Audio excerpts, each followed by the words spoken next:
हामीले बुझ्न नखोजेर नि होला। भनेपछि अनि जस्तो अब यो संस्थालाई आर्थिक नभइकन त त्यसै त संस्था त चल्दैन।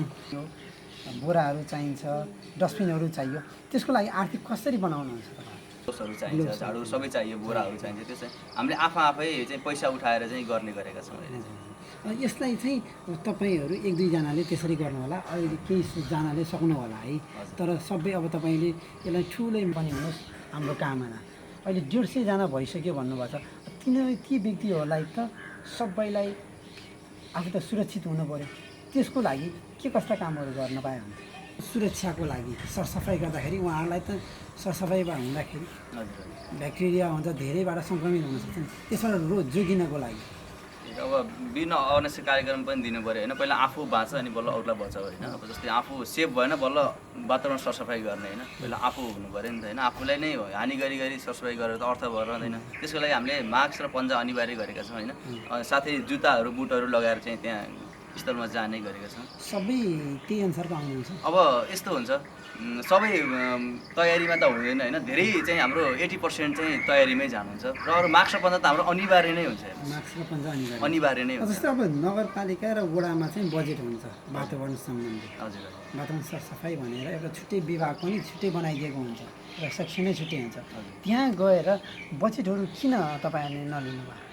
हामीले अब अहिले चाहिँ त्यो झन्झट छ त्यो बढी त्यहाँ होइन। त्यो संस्थाहरू त्यहाँ दर्ता गर्नुपर्ने विभिन्न किसिमका चाहिँ कुराहरू, झन्झटिला कुराहरू छन् होइन। अनि त्यो झन्झटमा नफसेर हामी कामैतिर लागौँ भनेर जुन अहिले चाहिँ हाम्रो खर्च त अब आफै उठाइरहेको धेरै नै छ हुने कुरा होइन। तर आफै मनबाटै केही गर्छु भनेर आएपछि तन मन धन सबै युज गरेर गरेका छौँ। अब भोलि आएको दिनहरूमा त्यो पनि हुनसक्छ, किनकि अब सबैहरू विरत रूपमा अगाडि जाँदै गर्दा त नजान्ला नि त होइन। हामी अब तन पनि दिएका छौँ, धन पनि दिएका छौँ, मन पनि दिएका छौँ। सबै गर्दाखेरि चाहिँ नजान्न सक्छ।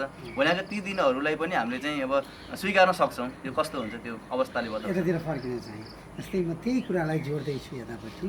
जस्तै नगरपालिका वडामा बजेट हुन्छ, त्यो पैसा पनि त तपाईँ हाम्रैबाट गएको हो। त्यसलाई किन हामीले नल्याउनु? एकदम त्यसको लागि हामी त्यसको तयारी गर्दैछौँ। एकपटक हामी नगरपालिका नि गइयो, एक दुईचोटि पटक गइयो। नगरपालिकामा हाम्रो एउटा वातावरण सेक्सन छुट्टी छ। हाम्रो विराट सर हुनुहुन्छ त्यो यो नगरपालिकालाई हेर्ने इन्जिनियर। उहाँसित एकदम राम्रो पोजिटिभ, यति राम्रो कुरा गर्नुभयो, यति मिठो। सरकारी कार्यालयमा जाँदाखेरि हामी जति राम्रो कुराहरू पाइयो नि, फर्स्ट टाइम हो विराट सरले राम्रो रेस्पोन्स दिएर कुरा गर्नुको। कुराको सिलसिलामा दर्ता गर्नु न भनेर भन्नुहुन्थ्यो। अब हामी युवाहरूको अलिकति जोस र बोलाइको तरिका अलिकति फरक हुने कि जतिसुकै जे गरे पनि। अनि सर मैले बोलेका कुराहरू, सर जब तपाईँले दर्ता गर्न भन्नुहुन्छ नि हामी रिजल्भ गर्छौँ। हामी सामाजिक काम गर्ने भनेर हिँडेका हौँ हामी युवाहरू। हामी जुनसुकै नाम लिएर पनि सामाजिक काम गर्छौँ। आज ओए ग्रुपको नामबाट गरिरहेछ, भोलि एबिसी जुनसुकै नामबाट गरे पनि हुन्छ। हाम्रो उद्देश्य भनेको समाजलाई, देशलाई एउटा श्रमदान गर्ने भन्ने हाम्रो उद्देश्य हो। अनि त्यस कारणले गर्दाखेरि एनजिओ आइएनजिओको नाम लिएर सर डलर खाएर एउटा फोटो खिच्नलाई हात झाडु लिएर फोटो खिचाएर पत्रिकाहरूमा छपाउने हाम्रो उद्देश्य होइन। हामी कुनै मिडियाबाजी पनि गरिरहेको छैन सर। हामी काम गर्ने हो, तपाईँले हेर्नुहोस्, देख्नुहुन्छ, थाहा पाउनुहुन्छ पछि भनेर भन्ने कुरा भयो। सरले राम्रो रेस्पोन्स गर्नुभयो। तर ठिक छ, हामी सहयोग गर्न तयारी छौँ। एउटा प्रपोजल जस्तो बनाएर तपाईँको स्ट्याम्प नहोला, लेटर प्याड नहोला, जे भए पनि एउटा ग्रुपको तर्फबाट एउटा केही चिठी बनाएर लिएर आउनुहोस्, म तयारी छु सहयोग गर्नलाई भन्ने आश्वासन दिनुभएकै छ। यस अर्थमा कि आजसम्म दिनसम्म हामीले चलाइराखेको छ। हाम्रो अर्को उद्देश्य पनि हरेक कुराहरूलाई सरकारको मुक्त राख्ने, हरेक कुराहरूलाई नगरपालिकाले गरेन भने बाटादेखिको एउटा प्लास्टिक ढुङ्गा हामीले साइड लाउन नसकेर नगरपालिका आएर साइड लाउँछ भन्ने त्यो भावनाबाट हामी मुक्त हुनैपर्छ। यस्ता मनोरोगबाट ग्रसितबाट हामी मुक्त हुनैपर्छ भन्ने हाम्रो सोचाइ लिएर अगाडि बढेको युवाहरूको जमात हो यो। यस कारणले सकेसम्म 2 रुपियाँ हामीले सकेसम्म किन नहाल्ने? एउटा चिया नखाएर बचाएर त पैसा हालौँ न, ग्लोभ्स किनौँ, मास्क किनौँ, सरसफाइ गरौँ भन्ने कुराहरू भयो र नगएको। अहिले जब समस्या आउँछ देवेन्द्रले भने चाहिँ हामी अनिवार्य जान्छौँ र सहयोग गर्ने आश्वासन हामीले पाइएकै छ र भोलि पाइएला पनि आशा गरौँ। यो चाहिँ तपाईँहरूले राष्ट्रिय स्तरमै लाने सोच बनाउनु भएको छ एकदम है। राष्ट्रिय स्तरमा लाँदाखेरि कोही पनि व्यक्ति, एउटा संस्था चाहियो। तपाईँले वे त बनाउनु भयो, अब त्यसलाई लिडिङ गर्ने कसले त नि? लिडिङ गर्न त मान्छे चाहियो। चाहिँदाखेरि त एउटा संस्था चाहिन्छ। संस्थालाई एबिसी भनेर राख्नु नै पर्ने हुन्छ। पर्छ। अब त्यसको लागि अहिले तपाईँहरूसँग कुनै व्यक्तिहरू अध्यक्ष उपाध्यक्ष सचिव केही पनि छैनन्, हामी सोचपूर्त गर्दैछौँ।